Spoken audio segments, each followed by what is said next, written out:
Okay, so today we're going to be discussing file input and output, which is one of those subjects that some people get as soon as they explain it, and some people do not. So we're going to make an example with this. Is this a poem or a song? It's a song. It's a little childhood song. Okay. For American. Okay, so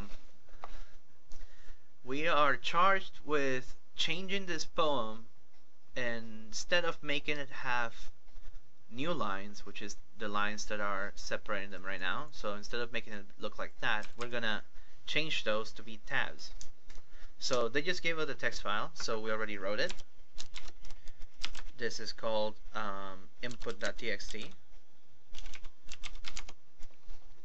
And now we're gonna open up the program that actually creates the new file, which replaces the new lines with tabs. So first thing you're going to have to do is make sure you include this library called fstream. That is your file stream. And that includes both these input streams and output streams, and I'm not sure if it includes other things, but I'm sure it does. What the input and output file streams do is it allows you to work with input files and output files. So it allows you to write files and it allows you to read files. You can think of this like for the input part, what we've been doing is getting input from the keyboard. Now we're going to change it. Instead of getting input from the keyboard, we're going to be getting input from the file. Yep. And the opposite is for, well, not the opposite, but it's the same thing for the output. Instead of outputting to the screen, you're going to be outputting to a file. Okay, so much like the other variables that we've been using, like characters and other stuff, if you can hover over ifstream and ofstream, we're declaring them. The only part that will probably weird you out a little bit is that they don't light up. That is because these are not primitives. These are, I wonder if they're called primitives actually. I think so. I thought it was called primitives. Anyway, it's not none of our very basic variables. It's actually Object. correct. So we're gonna go over those in probably like a couple videos, but Yeah. all you gotta know is that this is a particular variable that has special characteristics. It's a class. Yep. So. And you'll have to declare them. So like if you want to use the ifstream class, you want to, I'm going to use this and I'm going to call it this. This is its alias, and that's how we're going to refer to it. Yep, that's the same with the same with the output. So when we go to the next step, now that we've declared it, we're going to have to say which files are going to be the input and which files are going to be the output. What I've done is pretty much hard-coded what the input file and the output file are. You can easily replace these quote marks or whatever's in the quotes with a variable that you get from the keyboard. So you can put like a string or something in there. You can put a character array, and you just have to put the variable name. Correct. So now that we have, before you even do anything with the files, you have to make sure that they're open, or else the program won't know what to do. Yeah, so the first part about this actually is that you actually have to have an input file before you open it. Because I don't know what happens when you open an existing input file. It probably does something strange. But anyway, so you create your input file, and now it's just called input.txt, and we open it up. And then it is good to note that when you're working with the output file, which is the file you're actually creating, it does not need to be created beforehand, and if it has been created beforehand, it will replace it. Yeah, it'll be overwritten. Yeah, so it won't ask you. You have to be careful in the way that you do this, because if you call it like, I don't know, like lab1.cpp or something like that, it'll rewrite your lab1, and then there you go. You just rewrote your lab1 with whatever you were doing. So give it a name. If it's not created, it'll create it for you, and if it's created, it'll replace it. Yep. So on the next part for the while statement, we have our conditions in here. The first condition is just making sure our input is good, and that we're actually pulling something from the input file. And the second condition that we give it is that we're not at the end of the file. I can show you if we take this off, we get a funky character at the end because there's a a hidden character in a file that is put there by the computer saying this is the end of file, so this is when you need to stop, and that's good for situations like this. This is when you stop reading. It is also good to note that fn.good and fn.eof are, that dot is called the scoping operator. Is that right? I think so. I don't know. I'm well, sure.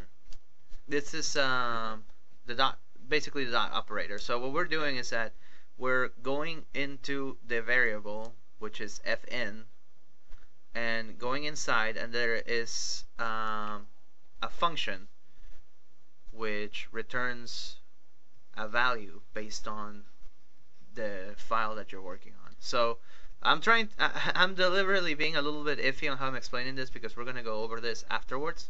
You're supposed to work with files before you actually do anything with classes and structures, so it's a little bit strange.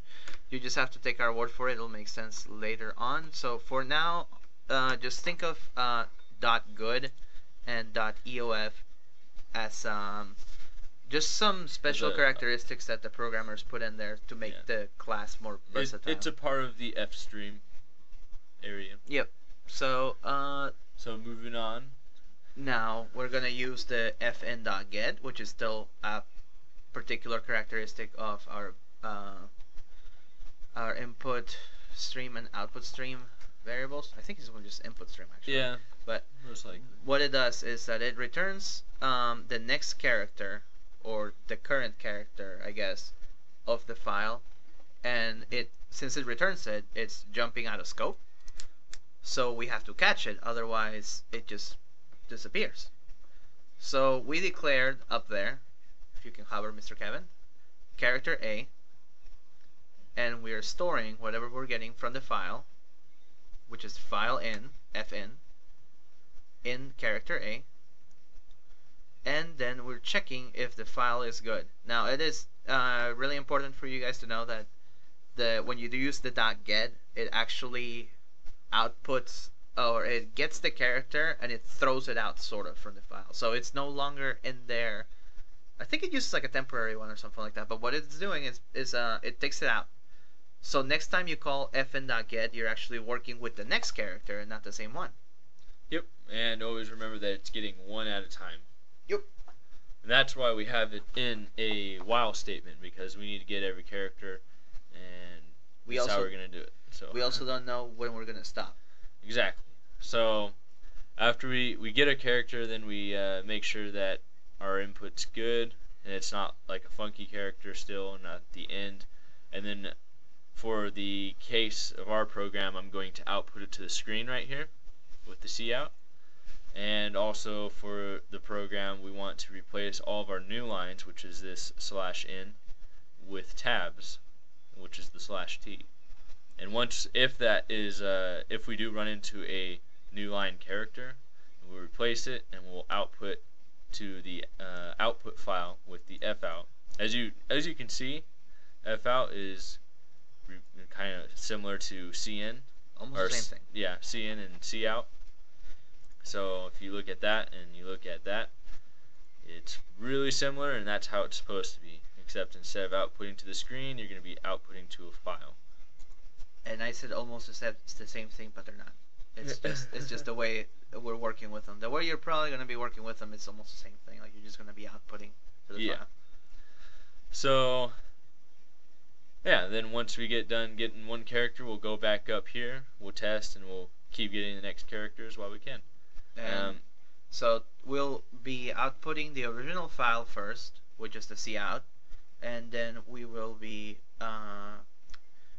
actually just outputting to the file the changed text. So the text inside of the file should have tabs, and the text on your screen should have new lines. Yep. And always make sure that you close your files at the end with just the .close, and make sure you return. So I think that's about it. Let's go ahead and run it. Let me I'll compile it for you guys. Oops. Yeah, I was about to say. That's not the name of the file.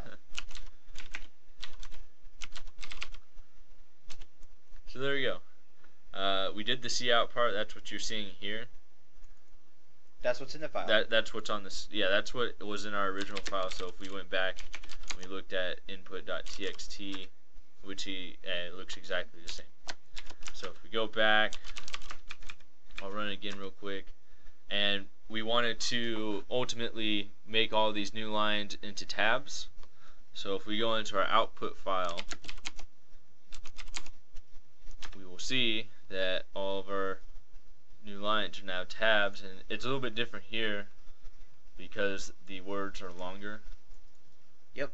But the tabs are still the same amount of spaces. Oh, my eyes. The tabs are still the same amount of spaces. You're just trying to kill everybody.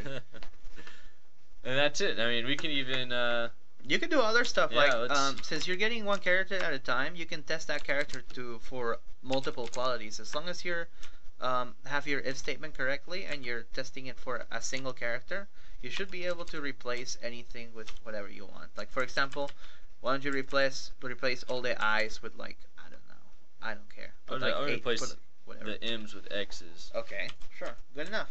Do that. So there we go. Capital X's. Yep. So we'll recompile it, and I'll run it, and then yeah, that's that. DI output, and then now we have all of our M's. Cyrillic. Life is but dreaks. Yeah. So yeah, cool. There you go. All right. Well, that's it for this video. That is file input and output. And for more information on file input and file output, you can always check the C++ reference site, which has all of the specifics on fstream, ifstream, and ofstream. So there you go. Bye bye.